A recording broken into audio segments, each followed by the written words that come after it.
sou o professor Emerson e nós vamos dar continuidade aos nossos estudos de filosofia do direito.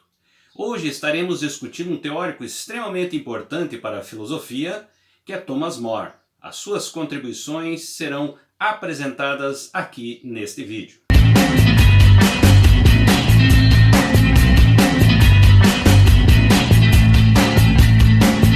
Prezados alunos, é um grande prazer estar aqui novamente com vocês e nós vamos então dar continuidade aos nossos estudos de filosofia do direito.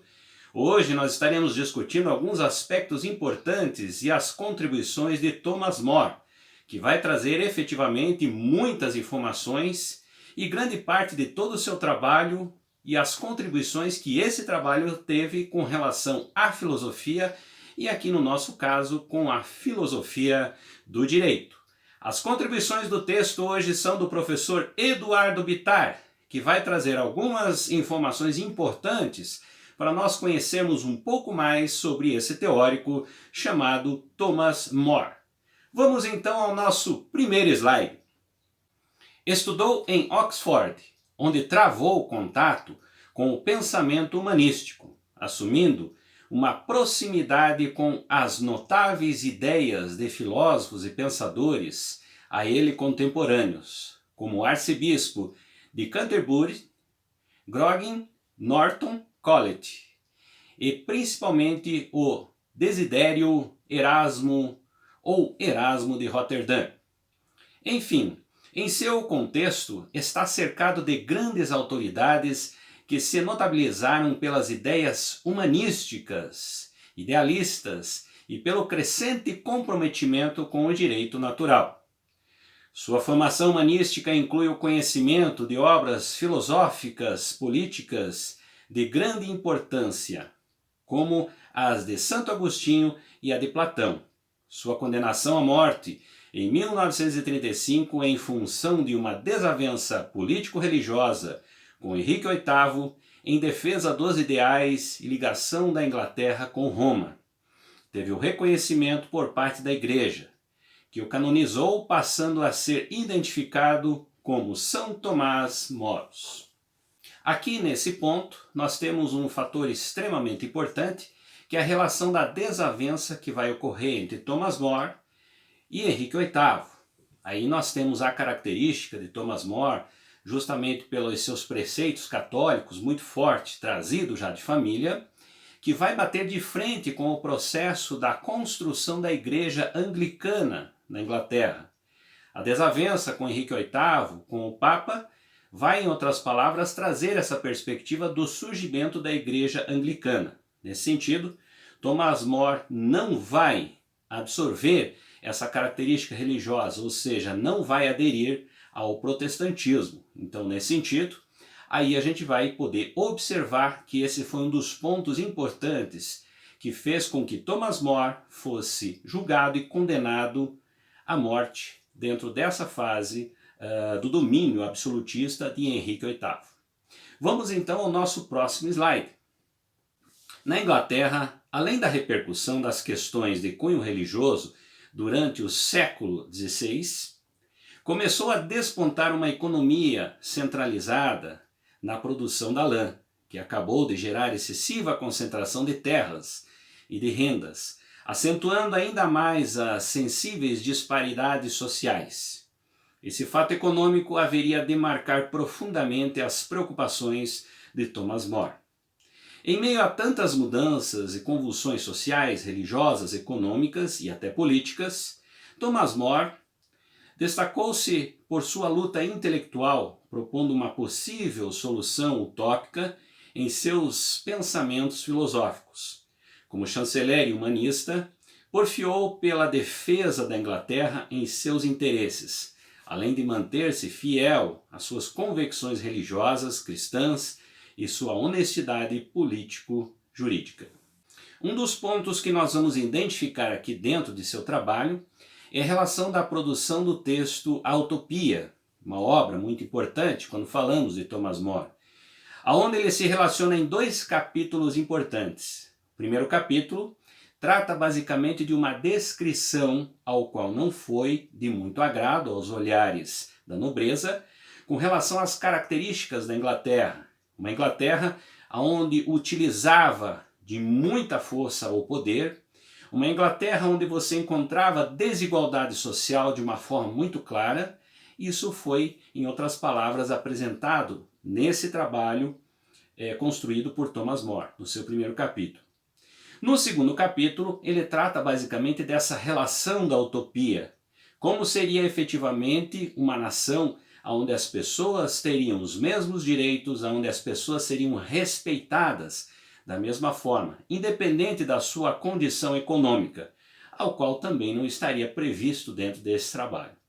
Percebam vocês que nós temos aí um problema muito sério, porque, em outras palavras, seria a identificação de como efetivamente era essa sociedade na Inglaterra nesse momento. Então aí nós podemos perceber que todo o trabalho de Thomas More ele vai se caracterizar por uma crítica a esse processo construído na Inglaterra. Vamos ao nosso próximo slide.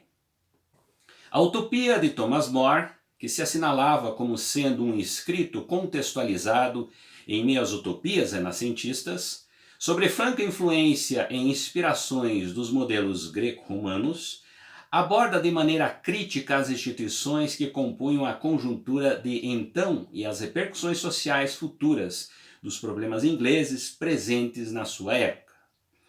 Existem utopias antigas, medievais e modernas. A obra de More é, sem dúvida alguma, um grande marco das utopias modernas.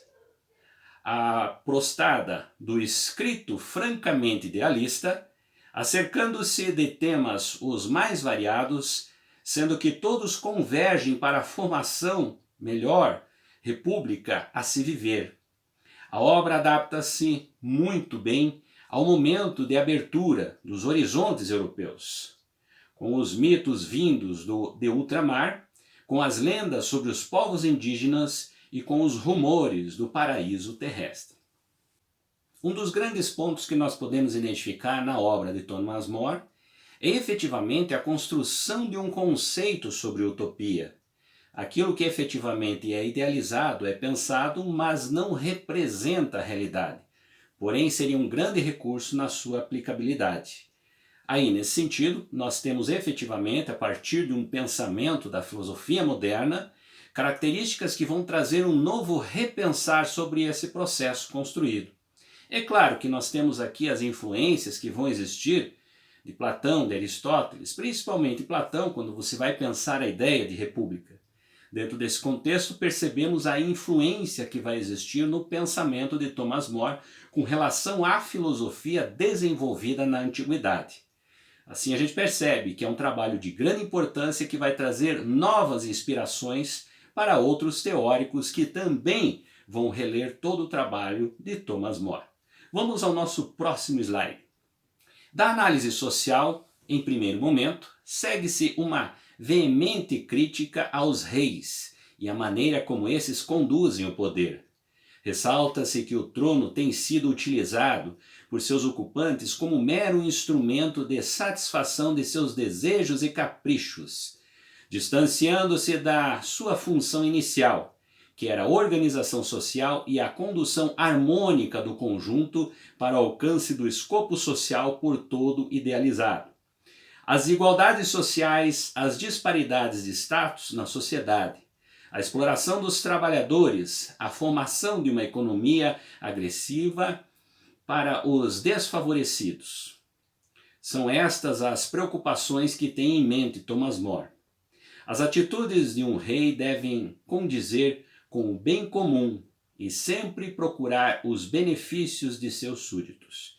Contudo, a ruína moral, afarrecimento de valores essenciais pela corrupção e pela ganância econômica tem conduzido esse tempo, o uso do poder real para outros fins. Percebam vocês que aqui nós temos claramente uma das características a esse processo que vai refletir sem dúvida nenhuma o primeiro capítulo da obra Utopia, onde se faz a crítica da condução do poder, da realidade de como está se vivendo esse momento na Inglaterra, diante de toda uma característica pura das relações do absolutismo. Assim, Thomas More, a partir dessa crítica, vai ser mal visto pela monarquia. E sem dúvida nenhuma a sua condenação vai ser o reflexo de todo esse processo que se construiu na publicação dessa obra, A Utopia. Vamos então ao próximo slide.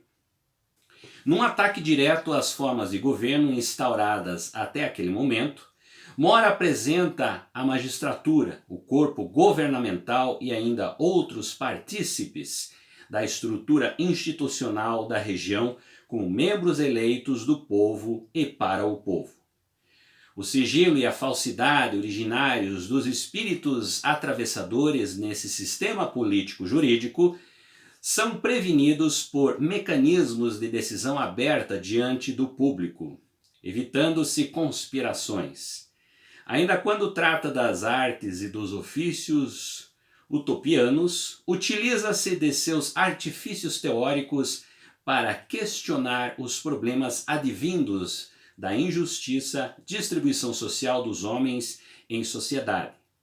Isso porque a ilha de Utopos, o trabalho, o lazer, as atividades intelectuais, o descanso e as atividades comunais distribuem-se durante um dia inteiro em todos os cidadãos.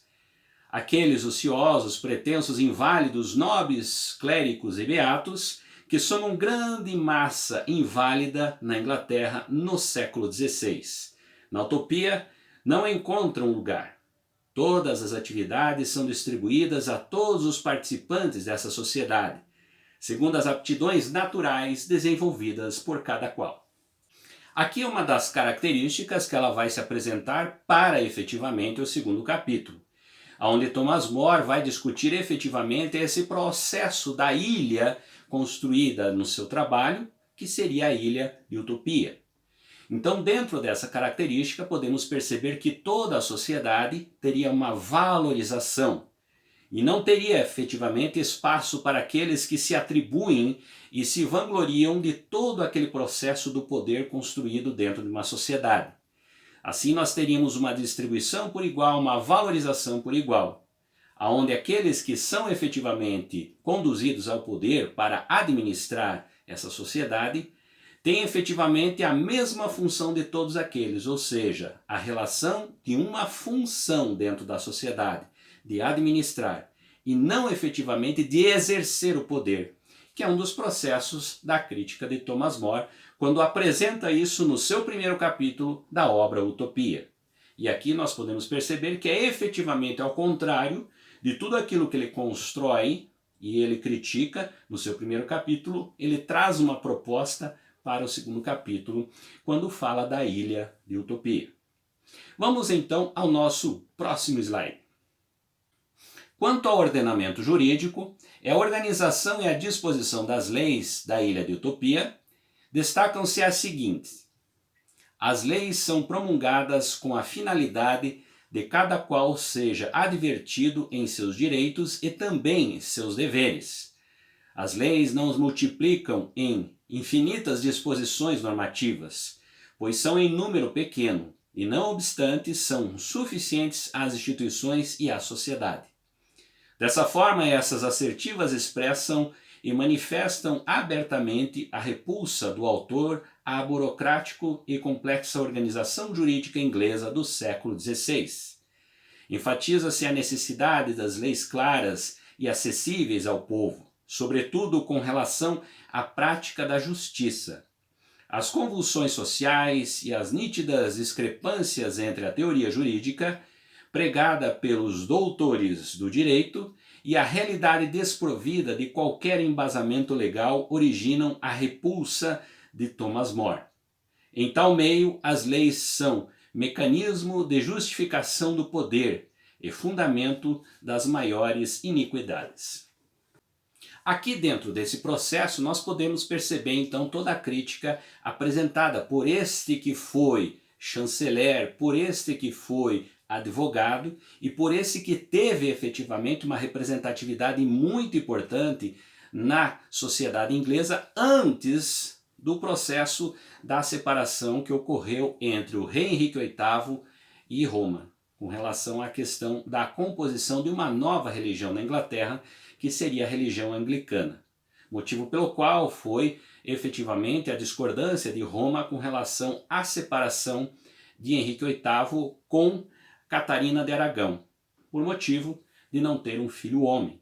Nesse sentido, essa foi uma das características provenientes sobre o surgimento da religião anglicana.